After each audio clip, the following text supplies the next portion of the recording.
Good morning everyone! Welcome to my mini vlog. So, itong orchids na ito ay napaka-kaunti lang siya noon.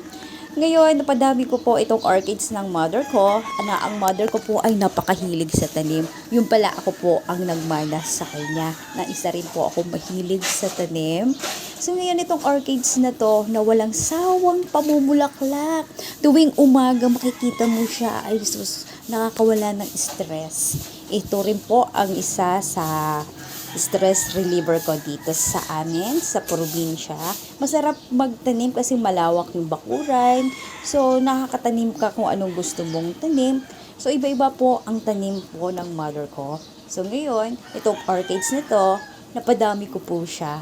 Kasi isa rin po sa pinaka-paborito kong tanim, ang orchids. Lalo na po pag tuwing makikita mong namumulaklak, nakakawala siya ng stress. Then ngayon, itong orchids na to, walang sawang pamumulaklak, hindi po yan nawawala ng bulaklak. Sa tuwing umaga, makikita mo siya, di ba? Ang sarap ng pakiramdam. Thank you for watching, guys!